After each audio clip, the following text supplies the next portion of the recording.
Hey, it feels good to be up here. Let's go. You good? Yes, sir.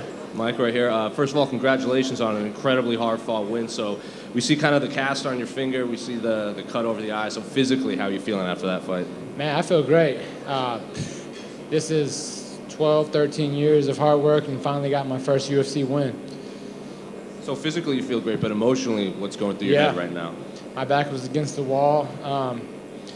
But you gotta look, I mean, still trying to be mentally strong because my first 3 fights in the UFC, I fought some of the best contenders out there. I mean, they were ranked before, and some of them were getting ready to be ranked. But just still believing in myself and believing in my team and just trusting my coaches and knowing I'm that guy still. And I went out there and showed it tonight.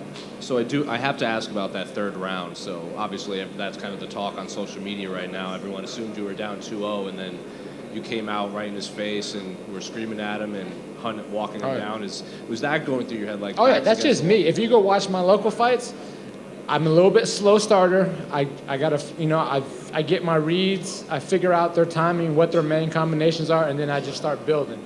And usually by the end of 2, they know they're in for it, because 3, I just finished it.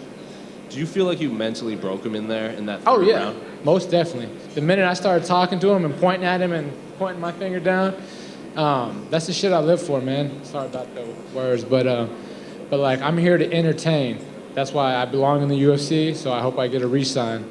And I had a rocky start, but look at the guys that I fought.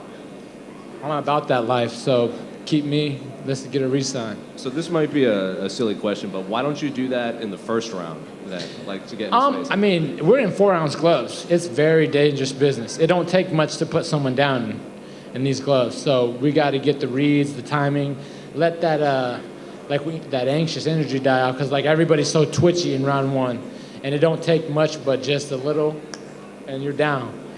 So. Was there any fear that maybe the ref or the doctor might stop the fight because of the eye cut? This was already split open before the fight. I just I had glue on it, so I knew it was going to split open, and I couldn't worry about that. I told the refs back there, like, you better let me fight. I told them, I was like, as long as the refs stay out of this, I'm in there. I'm getting this W. I'm going to break him, and I did. And I do have to ask about the weigh-in. Was that just missed timing? Was that acclimatization?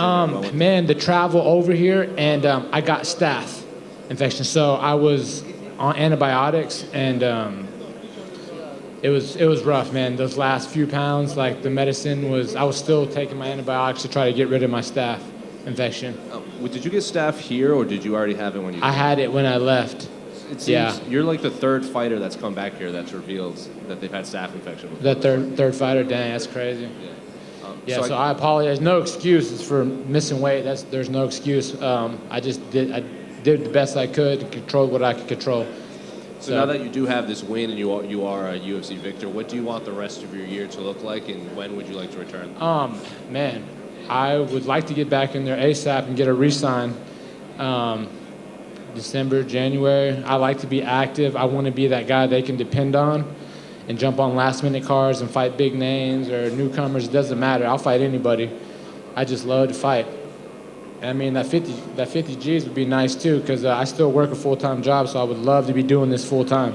What is your full-time job? I do construction, like electrical and solar panels. Yeah.